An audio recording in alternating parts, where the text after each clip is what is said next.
లోనికి నీ ఆలయంలోనికి మమ్మల్ని తీసుకుని వచ్చినందుకు మీకు స్తోత్రం చెల్లిస్తున్నాం.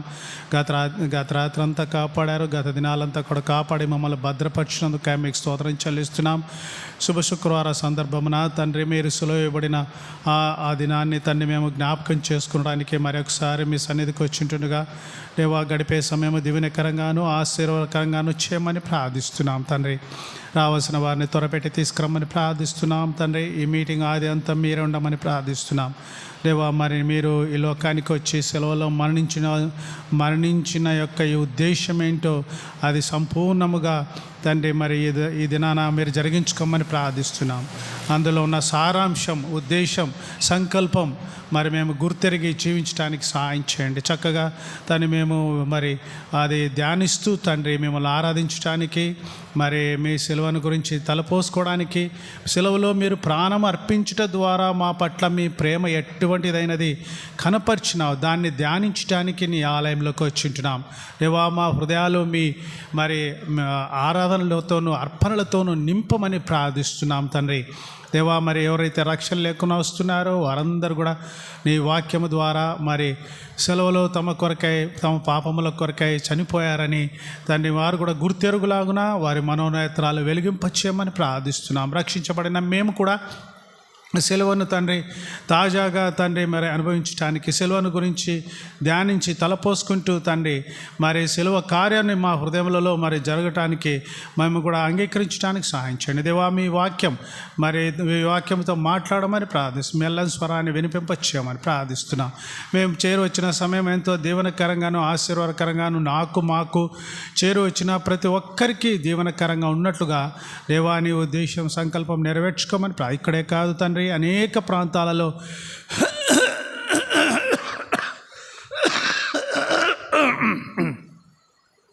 తండ్రి మరి చేరు వస్తుంటుండగా మరి ఆ సమయాన్ని దీవెనకరంగా చేయమని పరిచారకులు కూడా మరి పరిచర నిమిత్తమై పంపబడుతుండగా మరి పరిశుద్ధాత్మతో నింపబడి అభిషేకించబడి తండ్రి వారు వెళ్ళి ఆయా ప్రాంతాలలో తండ్రి వెళ్ళి వారి పరిచర్య జరిగించడానికి సాధ్యం. బేర్షబా సంఘం కూడా ప్రార్థిస్తున్నాం. అక్కడ కూడా తండ్రి మీరే నిదాసుడు ఎంఎస్కే రాజు బ్రదర్ను తీసుకొని వచ్చింటారని నమ్ముచున్నాం తండ్రి. మరి నీ ఉద్దేశం సంకల్పం అక్కడ నెరవేర్చుకోమని ప్రార్థిస్తున్నాం. ఇక్కడ చేరొస్తున్న ప్రతి ఒక్క విశ్వాసిని తండ్రి మరి దర్శించమని ప్రార్థిస్తూ త్వరపెట్టి తీసుకురమ్మని నన్ను కూడా క్షేమంగా తెచ్చినందుకు మీకు వందనం చెల్లిస్తూ తండ్రి ముఖ్యంగా ఆరానన్న కూడా ఒంటిమిట్టకు వెళ్ళడానికి కూడా మీరు సాయం చేస్తుంటారు నమ్ముచున్నాం. అన్నకు కూడా మరి మంచి సమయంను దయచేయమని ప్రార్థిస్తూ దేవా మీ సన్నిధి మాతో ఉంచమని పాటల ద్వారా నేను మహిమపరచడానికి కృప చూపించమని యేసయ్య ఘనమైన శ్రేష్టమైన అద్వితీయ నామమున ప్రార్థించి వేడుకుంటున్నాం తండ్రి. ఆమేన్.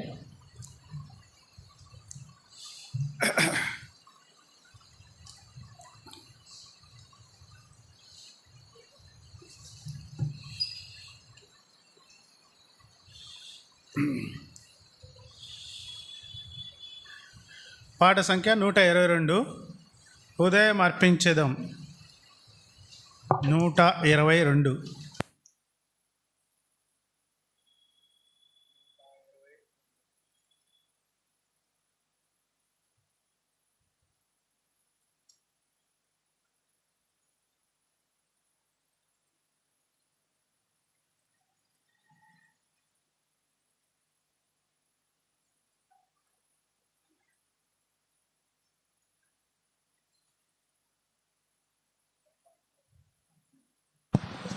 ఓకే.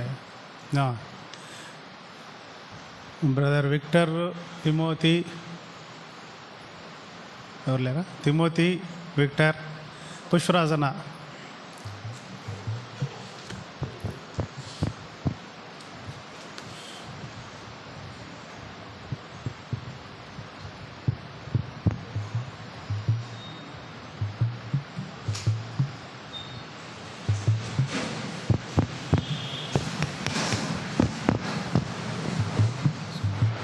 నూట 22వ పాట హృదయము అర్పించేదాం. మీ దగ్గర ఏ పాటల పుస్తకం ఉందో 120 ఏదన్నా ఉంటే చెప్పండి బ్రదర్.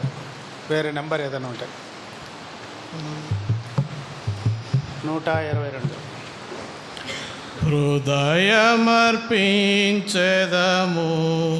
ప్రభునకు స్తుతి ప్రశంసలతో పరిశుద్ధులము చేరి హృదయమర్పించెదము ప్రభునకు స్తుతి ప్రశంసలతో.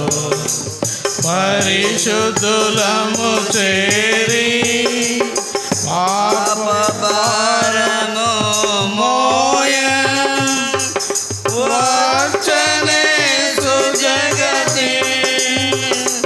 పాప భారము మోయ వచ్చనే సుజగతి. పాపుల పాపము తొలగించుటకు పాపుల పాపము తొలగించుటకు నీచ జీవము నీచే నిత్య జీవము నీచే. హృదయమర్పించెదము ప్రభునకు స్తుతి ప్రశంసలతో. పరిశుద్ధులము చేరి హృదయమర్పించెదము ప్రభునకు స్తుతి ప్రశంసలతో.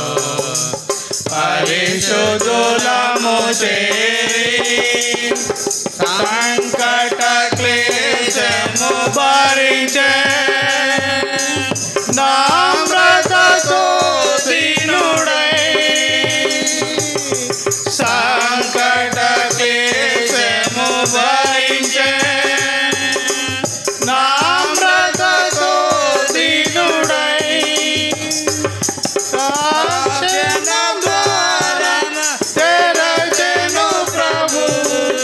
రక్షణ ద్వారం తెరచెను ప్రభు. నీచ నిరీక్షణ నిత్య నీచ నిరీక్షణ నిత్య. హృదయమర్పించెదము ప్రభునకు స్తుతి ప్రశంసలతో. పరిశుద్ధులము చేరి హృదయమర్పించెదము ప్రభునకు స్తుతి ప్రశంసలతో. పరిశుద్ధులము చేరి ఆశ్చర్య పరలోక ప్రేమ పాపుల మగు మనకే. ఆశ్చర్య పరలోక ప్రేమ పాపుల మగు మనకే. తిరిగి వెళ్ళకు పాపము నాకు. తిరిగి వెళ్ళకు పాపము నాకు. నిలువకు పాపములో నిలువకు పాపములో. హృదయమర్పించెదము ప్రభునకు స్తుతి ప్రశంసలతో. పరిశుద్ధులము చేరి హృదయమర్పించెదము ప్రభునకు స్తుతి ప్రశంసలతో. పరిశుద్ధులము చేరి అర్పించెదము ప్రభువా ఆత్మ ప్రాణ దేహం. అర్పించెదము ప్రభువా ఆత్మ ప్రాణ దేహం. కాపాడు మా జీవితమూల కాపాడు మా జీవితమూల. తిరిగే మా వినతి తిరిగే మా వినతి. హృదయమర్పించెదము ప్రభునకు స్తుతి ప్రశంసలతో. పరిశుద్ధులము చేరి హృదయమర్పించెదము ప్రభునకు స్తుతి ప్రశంసలతో పరిశుద్ధులము చేరి. పాట సంఖ్య 279. అదిగో కల్వరిలో.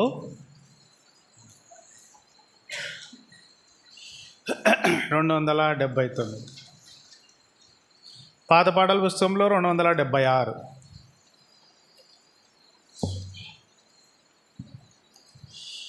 అదిగో కల్వారిలో యేసు రక్షకుడే దీనుడై చున్నాడే. అదిగో కల్వారిలో యేసు రక్షకుడే దీనుడై చున్నాడే. దీనుడై చున్నాడే. మాయి మగనతన్ విడచి వచ్చనే కఠిన సిలువని కోరుకున్నాడే. మాయి మగనతన్ విడచి వచ్చనే కఠిన సిలువని కోరుకున్నాడే.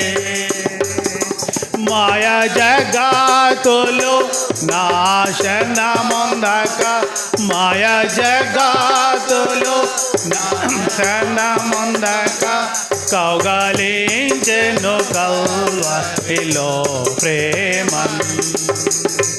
అదిగో కల్వరిలో యేసు రక్షకుడే దీనుడై చున్నాడే. దీనుడై చున్నాడే. స్వరూపమైన సొగసైన లేదు నన్ను రక్షించ వికారుండాయ్. స్వరూపమైన సొగసైన లేదు నన్ను రక్షించ వికారుండాయే. పలు నిందలను భారించెను పలు నిందలను భారించెను 10,000లో నటి కాంక్ష నీయుడే. అదిగో కల్వారిలో యేసు రక్షకుడే దీనుడై చున్నాడే. దీనుడై చున్నాడే. ముండ్ల మకుటం శోభిత వస్త్రమే పాదహస్తములలో చీలలు కలవు. ముండ్ల మకుటం శోభిత వస్త్రమే పాదహస్తములలో చీలలు కలవు. రక్తడాగులతో వేలాడేను రక్తడాగులతో వేలాడేను మరణదాసుల విమోచించె. అదిగో కల్వారిలో యేసు రక్షకుడే దీనుడై చున్నాడే. దీనుడై చున్నాడే. యేసుని త్యాగం నాయాశ్రయమే గొప్ప సంతోషం ప్రియుని రాజ్యం. యేసుని త్యాగం నాశ్రయమే గొప్ప సంతోషం ప్రియుని రాజ్యం.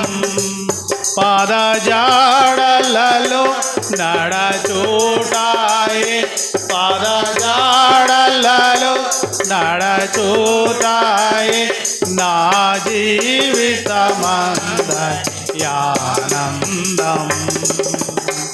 అదిగో కల్వారిలో యేసు రక్షకుడే దీనుడై వేలాడుచున్నాడే, దీనుడై వేలాడుచున్నాడే. సిలువ దోషమును చూచినే ఓ జీవముతో సేవ చేయుదునే. సిలువ దోషమును చూచినే ఓ జీవముతో సేవ చేయుదునే. నిరీక్షణతో జీవించదని, నిరీక్షణతో జీవించదని నన్ను చేర్చుకొను యేసు రాజ్యములో. అదిగో కల్వారిలో యేసు రక్షకుడే దీనుడై వేలాడుచున్నాడే, దీనుడై వేలాడుచున్నాడే. పాట సంఖ్య 282, 282, 279 పాట పుస్తకంలో. ఎటువంటి యాగంబు చేసితివి యేసు నీ వలె నేనుండా నా కొరకై. ఎటువంటి యాగంబు చేసితివి యేసు నీ వలె నేనుండా నా కొరకై. ఎటువంటి యాగంబు చేసితివి యేసు నీ వలె నేనుండా నా కొరకై. పరమ తండ్రి సన్నిధి పరలోక ప్రణుతింపు విడచితివి. పరమ తండ్రి సన్నిధి పరలోక ప్రణుతింపు విడచితివి. పశువుల తొట్టిలో పారుండియు, పశువుల తొట్టిలో పారుండియు పరమ ప్రేమ చూపెను. పశువుల తొట్టిలో పారుండియు ఎటువంటి యాగంబు చేసితివి యేసు నేనుండా నా కొరకై. బాబు ఎటువంటి యాగంబు చేసితివి యేసు నేనుండా నా కొరకై. జన్మదినము నుండి జనులకై ప్రాణంబునిచ్చు వరకు, జన్మదినము నుండి జనులకై ప్రాణంబునిచ్చు వరకు మాకై సిలువ బాధ నొందితివి, మాకై సిలువ బాధ నొందితివి మమ్మును విమోచించ. మాకై సిలువ బాధ నొందితివి ఎటువంటి యాగంబు చేసితివి యేసు నీ వలె నేనుండా నా కొరకై. ఎటువంటి యాగంబు చేసితివి యేసు నీ వలె నేనుండా నా కొరకై. తలవాల్చుటకైనాను స్థలమిలలో లేకుండే నీకు, తలవాల్చుటకైనాను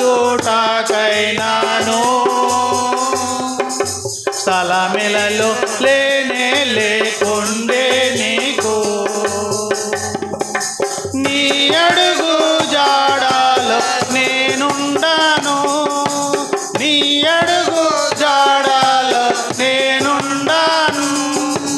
నా ముందు వెళ్ళేదేవి నీ అడుగు జాడలో నేనుండాను.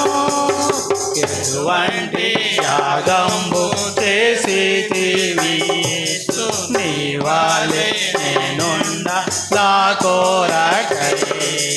ఎటువంటి యాగంబు చేసేటివి నీ వాలే నేనుండ నా కోరకై. తమ తల్లిదండ్రులను తమ స్వంత వాటిని విడిచిపెట్టి, తమ తల్లిదండ్రులను తమ స్వంత వాటిని విడిచిపెట్టి, నీ సిలువ మోయువారెల్లారును, నీ సిలువ మోయువారెల్లారును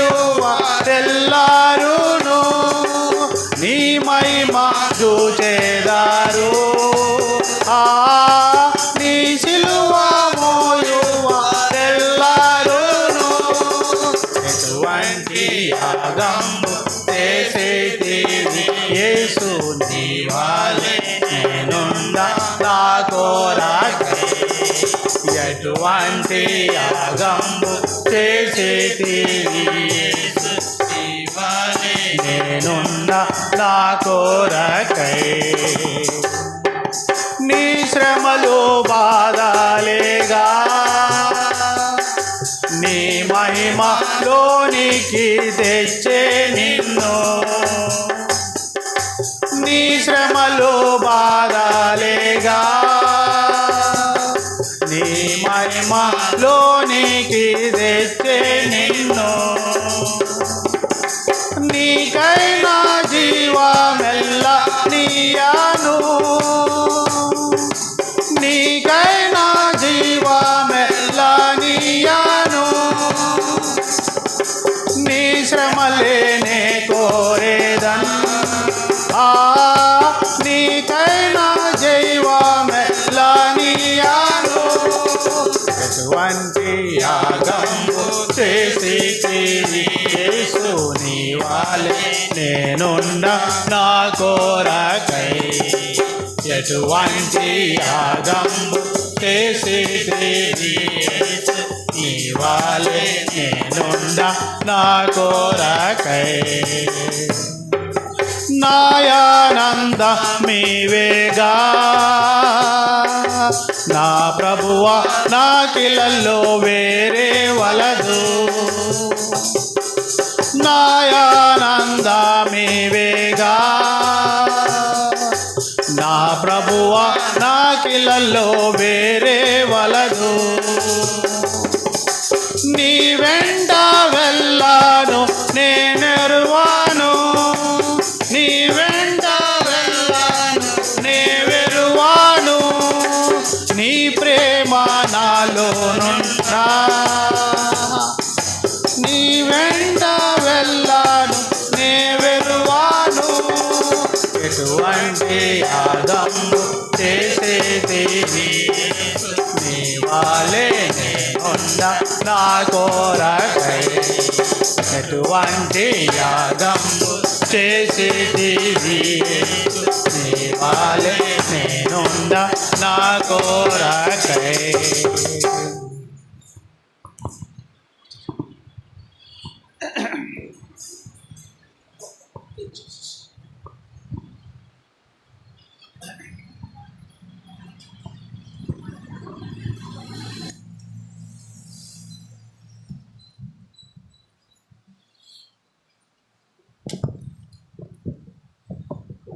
మీరు చాలామంది ఓకేనా ఓకే చాలు.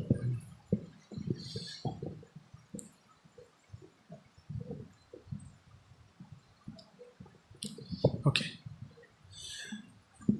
చాలామంది పాటల బుక్కులు తెచ్చుకోలేదు. ఓకే, పాటల బుక్కులు తెచ్చుకోకపోయినా మొబైల్లోనే ఉంటాయి. మొబైల్లో ఏమేమో ఉంటాయి, అంత లోకరామాయణం అంతా ఉంటుంది, కానీ పాటల బుక్కులు ఉండవు, ఏముండవు. పాటలు కూడా డౌన్లోడ్ చేసుకోండి, పాటలు నేర్చుకోండి. ఎందుకంటే మన పెద్దలు నేర్పించిన మాకే చాలా పాటలు రావు, ఇంకా మీకు అసలు రావు. ఎందుకంటే పాడిందే పాడుతూ ఉంటారు, అయ్యే వాడుకుంటూ ఉంటారు, వచ్చినట్టే వాడుకుంటూ ఉంటారు. ఎవరైనా వచ్చి నేర్పించినప్పుడు నేర్చుకుందామా అనుకునే ఆశ కూడా లేదు. వచ్చినోడు పాడుకుంటాడు, వాక్యం చెప్పుకుంటాడు, అన్నం పెడదాం, తింటాడు, వెళ్ళిపోతాడు. మేము నిద్రపోతాం. అంతే కదా? నీ ఇష్టం, కొంతసేపు భరించుకుంటాం, నిన్ను భరించుకొని వెళ్ళిపోతాం. అందుకనే ఎక్కడ ఉండవరో గొంగలంటే అక్కడే ఉందంట. ఎందుకుంది? ఏమన్నా ఉంటే కదా, ఎక్కుతూ ఉంటాయి కదా. పాటల ద్వారా దేవుడు మనతో మాట్లాడతాడు, వాక్యం ద్వారా మాట్లాడతాడు. ఇక్కడ వచ్చినోడు చెప్తేనే కాదు మాట్లాడేది, వినదానికి సిద్ధంగా ఉంటే దేవుడు ఎవరితోనైనా మాట్లాడతాడు. కాబట్టి సిద్ధంగా లేకుండా ఏదో మనకు పండగ, ఈరోజు శుభ శుక్రవారం అంట, వాళ్ళు ఏదో పాపం ఆయన కడప నుంచి వస్తాడు, ఆయన చెప్తాడు, వింటాడు, పోదాం అనుకోండి. దానివల్ల ఏమి లాభం? ఎన్ని ఏళ్ళు ఉన్నా ఇంకా మనకు ఏమీ ఆత్మీయతగా ఎదగలేని స్థితిలో శిశువుల్లాగా అంటే చిన్న బిడ్డల్లాగానే ఉండిపోతాం. కాబట్టి ఈసారి అందరు డౌన్లోడ్ చేసుకోండి. ఒకవేళ పాటల బుక్ ఉంటే కొనుక్కోండి, ఎందుకంటే ఈ పాటల బుక్కులు 2 రోజులకు ఒకటి మారుతూ ఉంటుంది.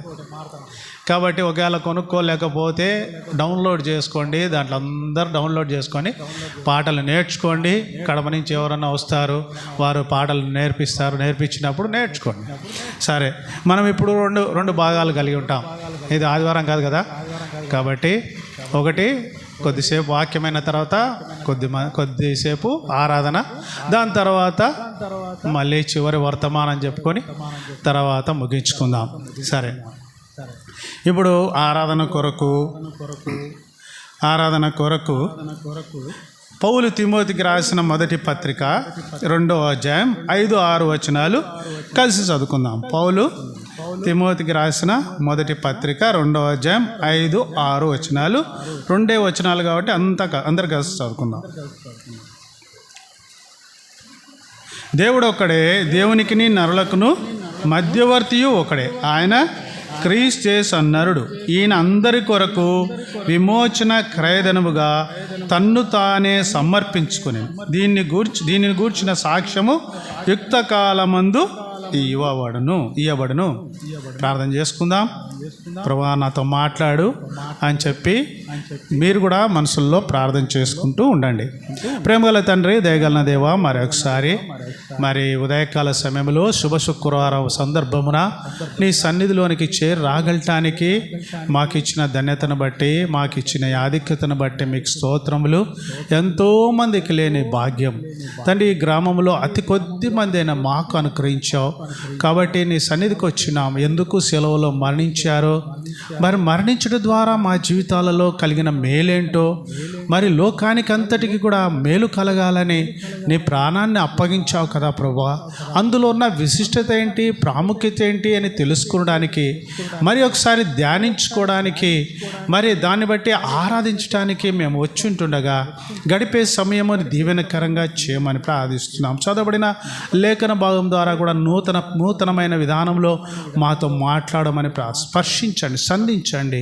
మా హృదయాలంతా కూడా తండ్రి కృతజ్ఞతతో నింపబడి మా హృదయ పెట్టెలను విప్పి తండ్రి హృదయముతో మిమ్మల్ని ఆరాధించడానికి మాకు సహాయం చేయమని ప్రార్థిస్తున్నాం. నన్ను కూడా మరుగుపరచండి. సొంత మాటలు, సొంత తలంపులు, సొంత ఆలోచనలు ఏవి కూడా ఉపయోగించకుండా మేము చేరొచ్చిన మా అందరికీ క్షేమకరమైన మాటలతో, మీ సింహాసనం నుంచి విడుదల చేయబడిన మాటలతో మా హృదయాలను దర్శించి దాన్ని ఆత్మ ద్వారా తండ్రి స్పర్శించమని ప్రార్థిస్తూ, మీకు ప్రీతికరమైన అర్పణ అర్పించడానికి మీరే మాకు సహాయం చేయమని, గడిపే సమయం దీవెనకరంగా చేయమని, మా గమనమంతా కూడా లేఖనాల మీద ఉంచడానికి సహాయం చేయమని యేసయ్య ఘనమైన శ్రేష్టమైన అద్వితీయ నామమున ప్రార్థించి వేడుకుంటున్నాం తండ్రి. ఆమేన్.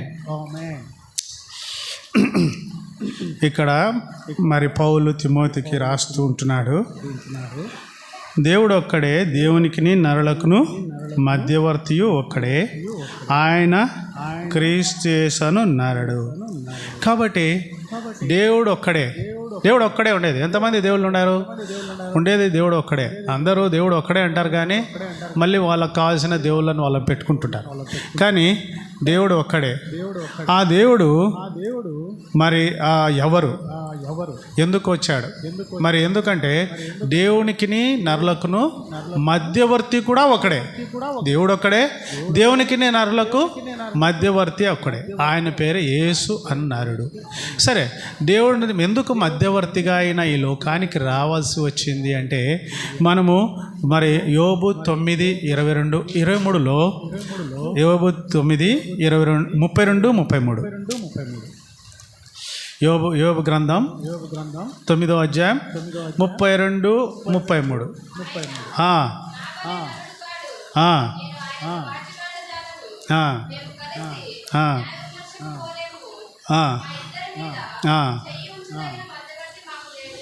మా ఇద్దరి మీద చేయించదగిన మధ్యవర్తి మాకు. ఆయన నా వలె నరుడు కాడు, నేను ఆయనతో వ్యాజ్యం ఆడలేను, మేము కలిసి న్యాయ విమర్శకు పోలేము, మా ఇద్దరి మధ్య చెయ్యి ఉంచదగిన మధ్యవర్తి లేడు. దేవుని మీద నరునికి ఒక మధ్యవర్తి కావాలని యోబు మరి ఎంతో విలపిస్తున్నాడు. ఆయన నా వలె నరుడు కాడు. ఎవరు? దేవుడు నరుడు కాదు. కాబట్టి ఆయన చూచి బ్రతికిన నరుడు ఎవడు కూడా లేడు. కాబట్టి ఎవడు కూడా చూచి బ్రతికిన నరుడు ఎవడు కూడా లేడు. కాబట్టి ఆయన నా వలె నరుడు కాడు, నేను ఆయనతో వ్యాజ్యమాడలేను, కాబట్టి న్యాయ విమర్శకు పోలేము. అయ్యా, నేను ఎందుకు ఈ శ్రమలు గుండా పోతున్నా, ఎందుకు నేను ఇబ్బందులు గుండా పోతున్నా, ఏం చేశాను, ఏం తప్పు చేశానని ఆయన అడగడానికి నేను ఆయన దగ్గరికి పోలేను కదా. కాబట్టి చాలా కష్టం. కాబట్టి మరి యోహాను సువార్త 1వ అధ్యాయం 18వ వచనములో ఏమంటాడంటే, దేవుణ్ణి ఎవడును ఎప్పుడును చూసినారు? ఎవరన్నా? ఎవడు చూడలే. ఎవడను ఎప్పుడునూ చూచి ఉండలేదు. అయితే తండ్రి రొమ్మున ఆనుకొనిన అద్వితీయ కుమారుడే తండ్రిని బయలుపరచెను. కాబట్టి దేవుణ్ణి ఎవడు ఏ మానవుడు చూచిండలేదు. ఎందుకంటే ఆయన సమీపింపరాని తేజస్సులో వసిస్తున్నాడు. కాబట్టి ఆయన ఎదుట నిలబడడానికి ఎవడికి కూడా శక్తి లేదు. మనము ఈ యొక్క వెలుగునే, ఈ సూర్యునే చూడటానికి మన వీలు కాదు కన్నులతో. ఇంకా ఇట్లాంటి సూర్యులను, లక్షల సూర్యులను సృష్టించిన ఆ దేవుణ్ణి మనము చూడలేం, ఆయన ఎదుట నిలబడలేం. కాబట్టి అంత గొప్ప దేవుణ్ణి బయలుపరచడానికి కొరకై ఆయన అద్వితీయ కుమారుడైన యేసుక్రీస్తు ప్రభును శరీరధారిగా ఈ లోకానికి పంపినాడు. యోహాను సువార్త 1వ అధ్యాయం 14వ వచనంలో రాయబడింది. ఆ వాక్యము శరీరధారి అయి కృపాసత్య సంపూర్ణుడుగా మన మధ్య నివసించినాడు. కాబట్టి మన మధ్య నివసించడానికి మరి ఆ దేవుడు ఉన్న ఫలానే ఇట్లనే వచ్చినాడు అనుకో భూమి మీదకి, మనం ఎవరు ఉన్నాం. కొంతమంది అంటారు, రే ఎవడున్నాడు చూపించరా, దేవుడు చూపించరా అంటే, చూపించే లోపల నువ్వు ఉంటే కదా, నువ్వు ఉండవు నేను ఉండను కదా. కాబట్టి దేవుణ్ణి మనం యొక్క నేకెడ్ ఐస్తో, ఈ కన్నులతో మనం చూడలేము. కాబట్టి ఆ దేవుడు శరీరాన్ని ధరించుకొని వచ్చినాడు. యేసుక్రీస్తు నామమున ఈ లోకానికి వచ్చినాడు. ఎందుకంటే మనకు వివాదం ఉంది, దేవునికి మనకును ఒక వివాదం ఉంది.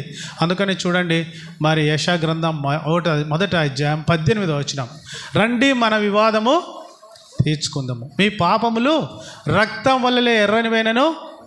చదువుతారా?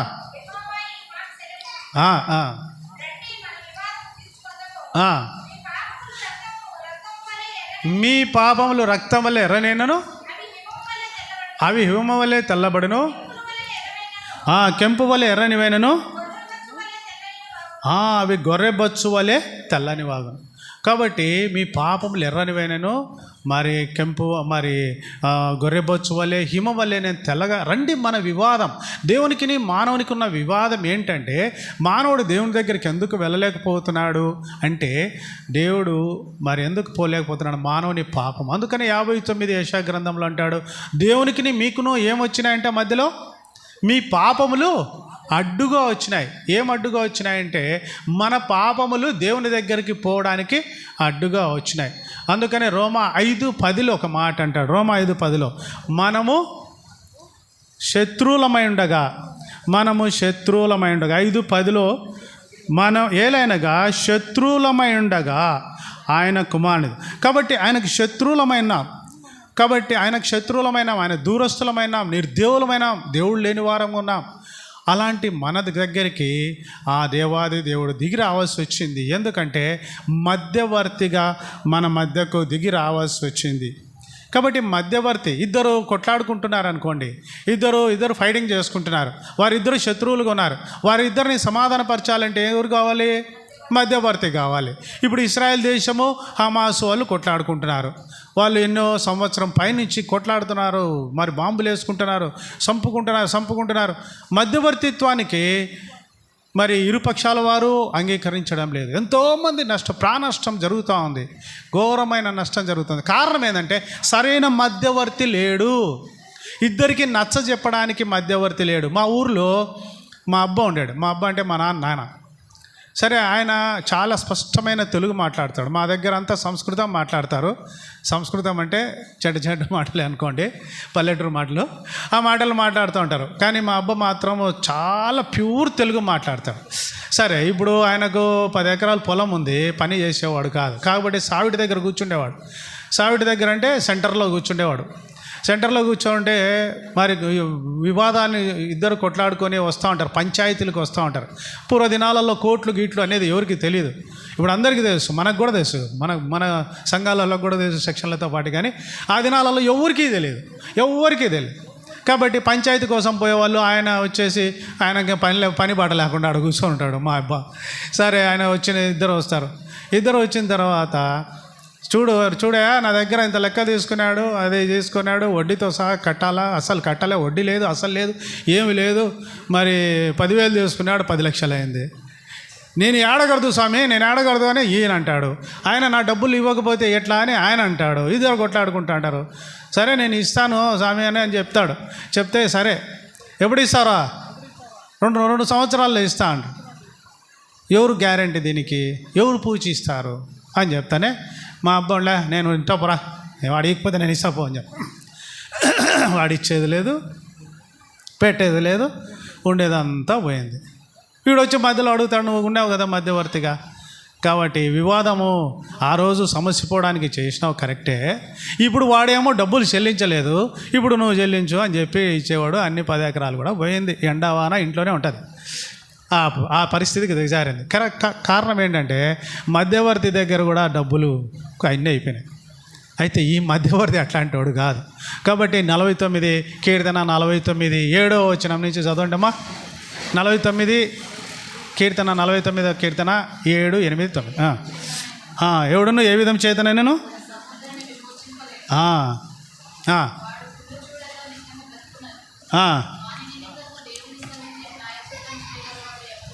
ఎవడు లేడు, ప్రాయశ్చిత్తం చేయవాడు ఎవడు లేడు.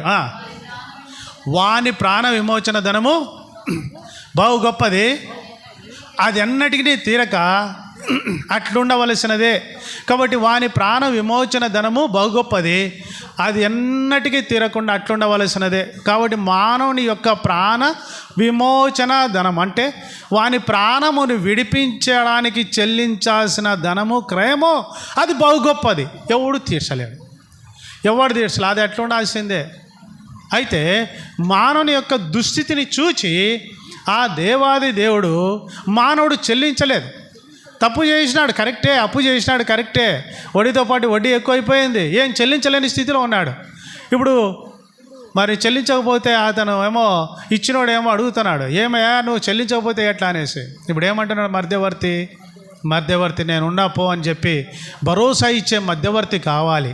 కాబట్టి ఆ మధ్యవర్తి ఏదో డబ్బులు అంటే పర్వాలే, ఏదో పొలాలు అమ్మి 10 ఎకరాలు అమ్మేసి ఏదో చేసినాడు మా అబ్బా, ఇంకా తర్వాత ఆయన దగ్గర డబ్బులు లేవు కదా. ఇది అట్లా కాదు కదా, ఒకరు కాదు ఇద్దరు కాదు, లోకంలో ఉండే మానవులందరూ కూడా ఏ భేదం లేదు, అందరూ పాపం చేసి దేవుడు అనుగ్రహించి మహిమను పొందలేవు. అందరికి కూడా విమోచన ధనము బహు గొప్పది, ఒక్కొక్కరిది బహు గొప్పది. ఒక మూటలు ఉన్నాయి, మోసుకుంటే ఎంత ఉంది, ఎంత అంటే అంత ఉంది కదా, ఉందా లేదా? ఏం లేదు, నాదేం లేదులేనా, నాది చిన్నదే లేదు, నాది చిల్లర అని అనుకుంటా. ఒక్కొక్కరిది దండిగా ఉంది. కాబట్టి అది ప్రాణ విమోచన ధనం బహు గొప్పది. అయితే ఆ దేవాది దేవుడు మనం నశించిపోతున్న మనల్ని రక్షించడానికి కొరకై ఈ యొక్క పాప ఊబిలో చిక్కుని పోయి బయటికి రాలేని స్థితిలో ఉంటున్నప్పుడు ఆ దేవాది దేవుడు మన కొరకు ఈ లోకానికి వచ్చి ఎలాగో వచ్చాడంట, ఎందుకు వచ్చాడంట? మరి మత్తయి 20వ వచనంలో, మత్తయి 20వ వచనంలో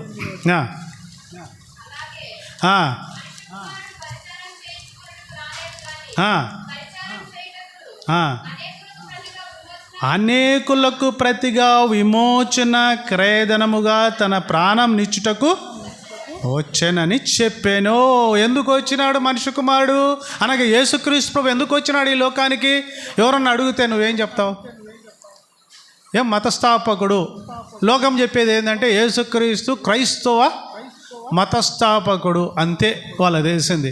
ఎందుకు వచ్చినాడంటే మతాన్ని స్థాపించడానికి కోసం కాదు వచ్చింది. ఎందుకు వచ్చాడంటే మనిషి కుమారుడు పరిచారం చేయించుకుంటకు రాలేదు. కొంతమంది స్వాములు ఉన్నారు, వారు కాళ్ళు గడించుకొని వాళ్ళ కాళ్ళు గడిగిన నీళ్లు తాగి నెత్తి మీద పోసుకుంటుంటారు కదా. ఎందుకు? ప్రాయశ్చిత్తం కలుగుతుందేమో అని.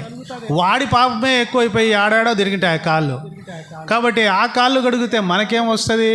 అయితే ఆ దేవాది దేవుడు కాళ్ళు కడిగించుకోవడానికి రాలే, పరిచారము చేయటానికి రాలేదు, పరిచారం చేయించుకోవటానికి రాలేదు. కానీ పరిచారము చేయుటకును మనకు పరిచారం చేయటానికి, తాను సృష్టించిన సృష్టికి పరిచారం చేయటానికి, అనగా అనేకులకు ప్రతిగా విమోచన క్రయధనముగా మనల్ని విమోచించడానికి, పాప ఊబిలో చిక్కొని పోయినాం. పాపపు క్రయధనము అది చాలా గొప్పదిగా ఉంటున్నప్పుడు, ఎవ్వడు కూడా తీర్చలేని స్థితిలో ఉంటున్నప్పుడు మన పాప విమోచన క్రయధనాన్ని తీర్చడానికి కొరకై ఆ దేవాది దేవుడు ఈ లోకానికి వచ్చినాడు. కాబట్టి ఈ లోకానికి వచ్చి ఏం చేశాడంటే, మరి చూడండి కొలసీలు 1వ అధ్యాయం 2వ అధ్యాయం, కొలసీలకు రాసిన పత్రిక 2వ అధ్యాయం 13-15 కలిసి ఉంది. మరియు అపరాధం వలనను శరీరమందు సున్నతి పొందకుండుట వలన మీరు మృతులైండగా, ఈ నుంచి చూడండి, దేవుడు రాతపూర్వకమైన ఆజ్ఞ వలన మన మీద రుణముగాను మనకు విరోధముగా ఉండిన పత్రమును మేకులతో సిలువకు కొట్టి దాని మీద చేవ్రాతను తుడిచివేసి మనకు అడ్డం లేకుండా దాన్ని ఎత్తివేసి అపరాధములన్నిటినీ క్షమించి ఆయనతో కూడా మిమ్మల్ని జీవింపచేసెను. ఏం చేస్తున్నాడు? మన మీద రుణము, ఇందాక చెప్పినాం కదా, రుణము అది క్రయధనం అధికముగా ఉంది. విరోధము ఉండిన పత్రమును మేకులతో కొట్టినాడంట. మేకులతో కొట్టి దాని మీద చేవ్రాతను తుడిచివేసినాడు. యేసు రక్తముతో తుడిచివేసి మరి దేవునితో సమాధానపరిచినాడు. ఇద్దరి మధ్య ఉంటున్న వివాదం. యోబు అంటున్నాడు, మా ఇద్దరి మీద చెయ్యి వేయదగిన వాడు ఎవడునూ లేడు అని విలపిస్తున్నాడు. అయితే అది పాత నిబంధన. కొత్త నిబంధనలో మనకు మధ్యవర్తి వచ్చినాడు. ఎందుకు వచ్చినాడంటే మనం తిమోతిలకు రాసిన పత్రికల్లోనే చదివినాము.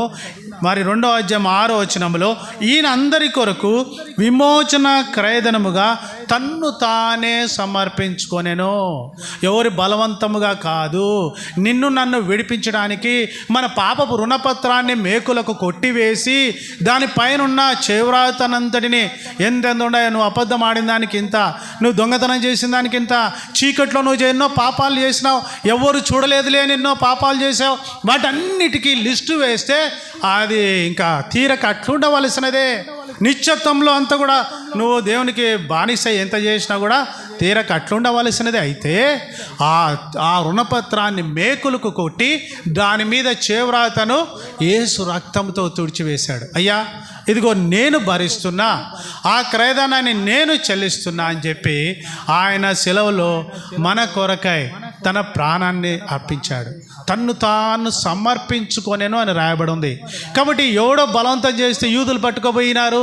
ఆయన నిస్సాయ స్థితిలో ఆ శిలువలో 3 మేకుల మీద వేలాడుతున్నాడు శవమని తెలియని అమాయకులు మూర్ఖులు మాట్లాడుతుంటారు.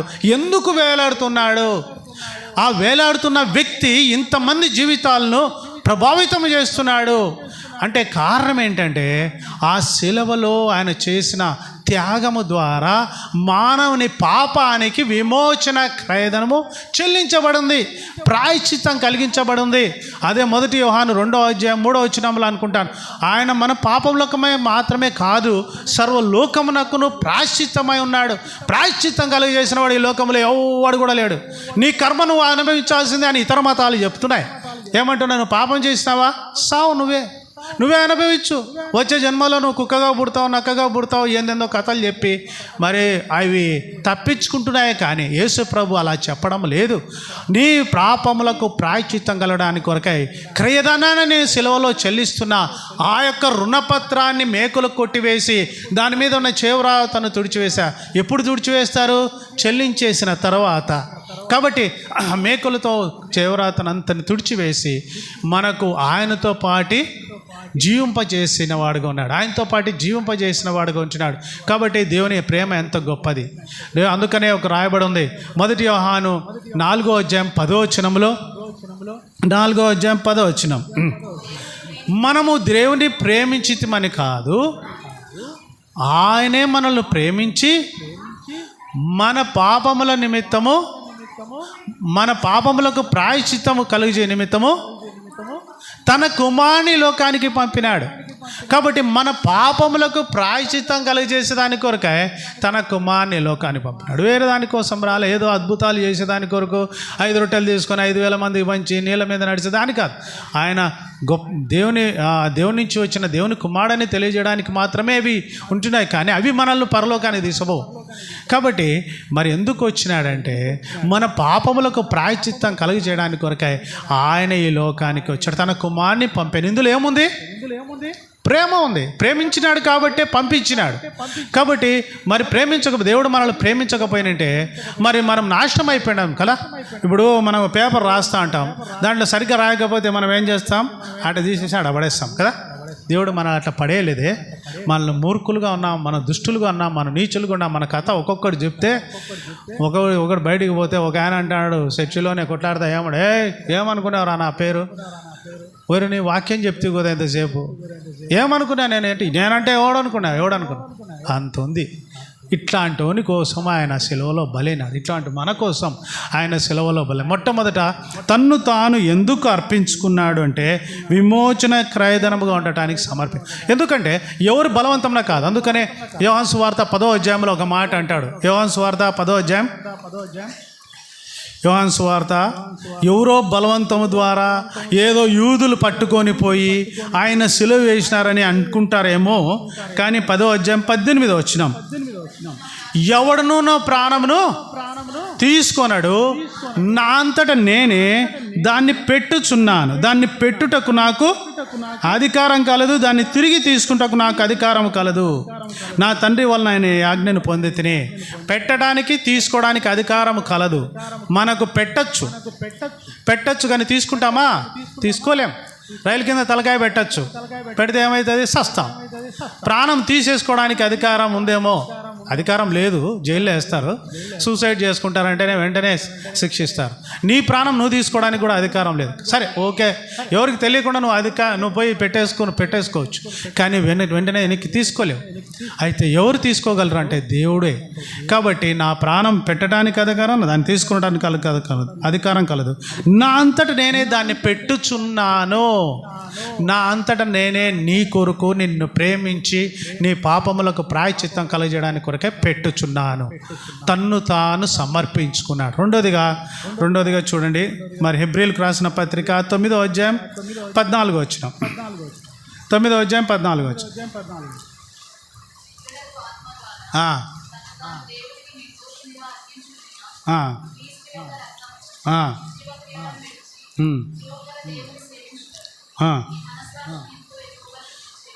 కాబట్టి నిత్యుడగు ఆత్మ ద్వారా తన్ను తాను దేవునికి నిర్దోషునిగా అర్పించుకొనిన క్రీస్తు యొక్క రక్తము నిర్జీవ క్రియలను విడిచి జీవము కలిగిన దేవుని సేవించుటకు మీ మనసాక్షిని ఎంతో ఎక్కువగా శుద్ధి చేయును.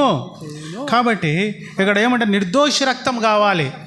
ఒకసారి మనకు తెలుసు, పాసుబ్రాయుడు ఆయన తెలుసు కదా, మీకు తెలుసా తెలీదా? ఆయన అక్కడ ఉంటాడు, బేతేల్కి వెళ్తా. ఆయన రక్షించబడక మునుపు ఒక గొర్రె పెట్టుకున్నాడట అక్కడ గంగమ్మ దగ్గర నడకడానికి. పెట్టుకుంటే ఏదో ఏది నిమ్మకాయలు ఏదో తిని ఎక్కువ తినేసిందంట. తినేసి ఏదో దానికి జబ్బు పడితే వెంటనే దాన్ని అమ్మేసి మళ్ళా దాన్ని తీసేసి మళ్ళా ఇంకొకటి కొన్నాడు.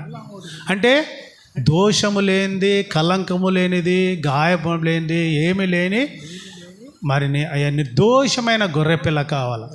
కాబట్టి అలాంటి గొర్రెపిల్ల కావాలి దేనికి? ఈ లోకంలో ఉండే ఆ దేవుళ్ళకు దేవతలకు అర్పించడానికి. కానీ మరి నిజమైన దేవునికి, మన దేవునికి, సజీవమైన దేవునికి మరి గొర్రెపిల్లగా, నిర్దోషమైన నిష్కలంకమైన గొర్రెపిల్లగా మరి ఒక మనిషి కావాల్సి వచ్చింది. ఎవరున్నారు ఈ లోకంలో? ఎవరు లేరు. అందరూ పాపం చేసిన వారమే, అందరిలో కలంకం ఉంది.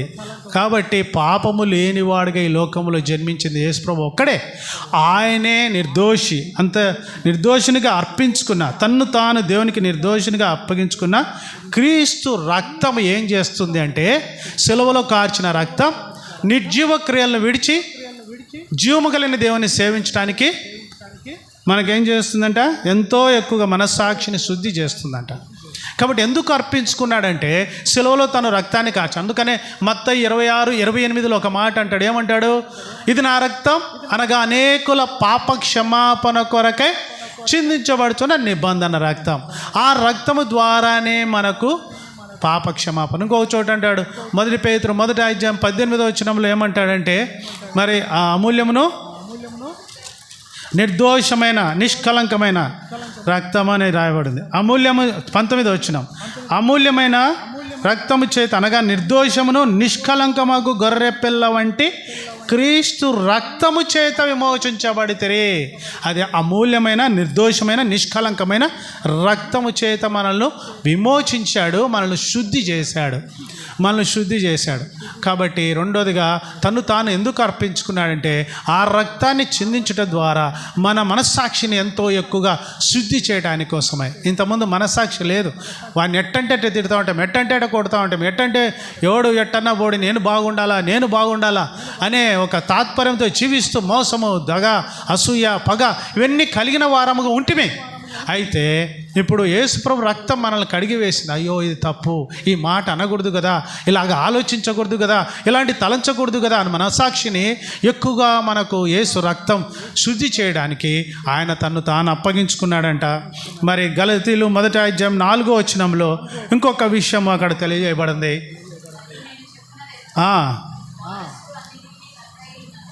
గలతీలు 1:4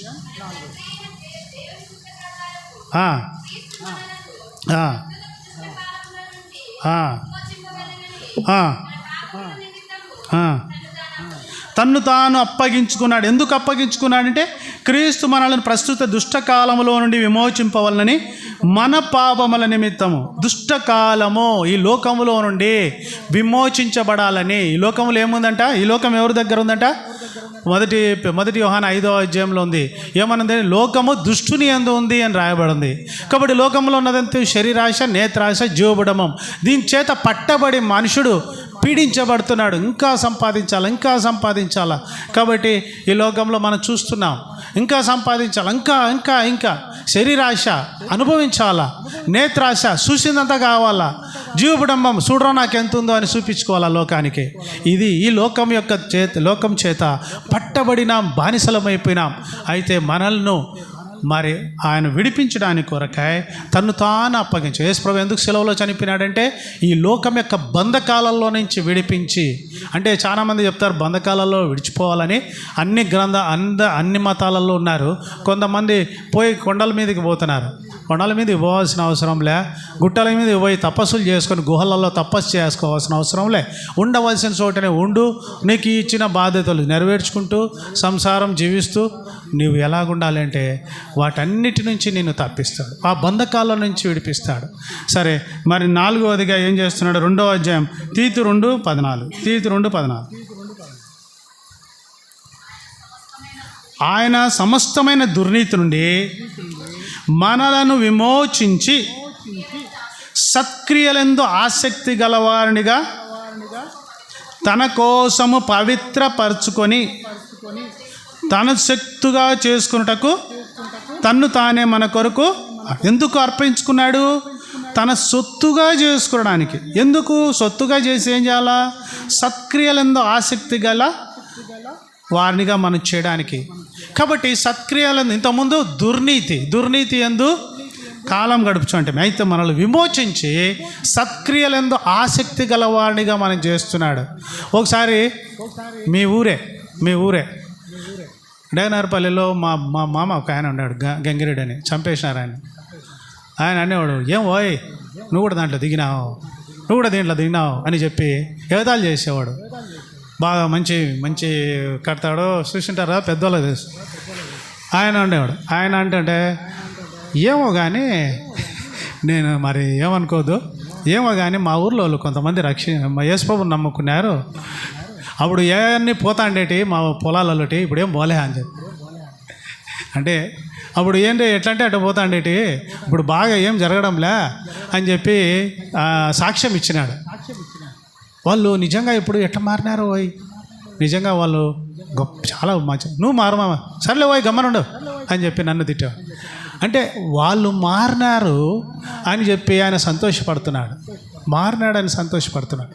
కాబట్టి వాళ్ళైతే మారడానికి ఇష్టం లే, పాలిటిక్స్ అంటే తన జీవితాన్ని ముగించుకొని వెళ్ళిపోయినాడు, సంపేషణ కదా. కాబట్టి ఇక్కడ ఏంటంటే యేసుక్రీస్తు ప్రభు మనకి ఏం చేస్తాడు? సత్క్రియలందు ఆసక్తి గలవానిగా మనం చేస్తాడు. ఏడన్నా ఒక 10 రూపాయలు పడినా, లేకుంటే ఒక 100 రూపాయల నోటు కట్టబడింది అనుకో, జోబిలో పెట్టుకొని పోడు. ఇంతకుముందు అసలు వాని జోబిలో నుంచి లాక్కొని పోయేవాడు, మనము రక్షించబడకమనుపు ఇప్పుడు పోయి తీసుకుపోయి నమ్మకంగా ఇస్తాం. ఎందుకు ఇస్తాం? సత్క్రియలందు ఆసక్తి గలవాడినిగా మనల్ని చేశాడు యేసుక్రీస్తు. అందుకోసం అప్పగించుకున్నాడు. సమాజం మారుతా ఉందిరా బాబు, మత మార్పిడి అని చెప్పి ఏందేందో వాగుతున్నారు. కానీ తాగుడుబోతు మారినాడు, వ్యభిచారి మారినాడు, దొంగ మారినాడు, నరంతకుడు మారినాడు. మా మామ వచ్చేసి కాల్చురా అంటేనే కాల్చి పడేసినాడు, ఒకరిని కాల్చి పడేసినాడు. మా మామ అంటే అంత భయం మా ఊర్లో. కానీ ఆయన మారిపోయి రక్షించబడినాడు. మరి అక్కడ గోటూరులో మా గోటూరు పులివెందుల దగ్గర అక్కడ ఆ ఊర్లో మరి సంఘాన్ని నడిపిస్తున్నాడు. ఇట్లా ఎంతమంది జీవితాలు సమాజానికి సంఘానికి క్షేమం కలిగిస్తా అంటే ఇప్పుడు మత మార్పిడి అంటున్నారు కదా. అయితే లోకానికి ఇష్టం లేదండి, సైతానికి ఇష్టం లే. సత్క్రియలందు ఆసక్తి గల వారిగా చేశాడు మనల్ని. దేవానికి వందనాలని చెప్దాం. చివరిదిగా మనకేం చేశాడంట? మరి ఎఫెసీయులు 5:2 పరిమళ వాసనగా ఉండుటకు తన్ను తాను అర్పించుకోలేను. పరిమళ వాసనగా. ఇంతకుముందు చెడ్డోళ్ళం, వాడు వస్తాడు, తాగుడుపోతాడు, పొదాం రా పరా, ఎందుకు వాడు వస్తాడు. ఇప్పుడైతే వాడు వస్తాడు రా, రారా కూర్చోరా, ఏంద్రా చెప్పురా కొన్ని విషయాలు, మేము మారుతాం. కాబట్టి పరిమళ వాసనగా ఉండటానికి, ఇతరులకు అభ్యంతరకరంగా జీవించిన మన బ్రతుకులు, మరణపు వాసనలో ఉంటున్న మనము ఇప్పుడు క్రీస్తు సువాసనగా మనం చేశాడు, పరిమళ వాసనగా చేశాడు. అదో అక్కడ ఉన్నారు కదా, ఆ ఇంట్లో ఉండేవాళ్ళు చూడు, వాడు చూడు, మా ఆఫీస్లో ఉండే పలానోడు చూడు, నిజం క్రైస్టియన్ అంటే వాడరా. మా మిస్సెస్ యేసు ప్రభువుని నమ్ముకోవడానికి కారణం పక్కా హిందూస్. ఆమె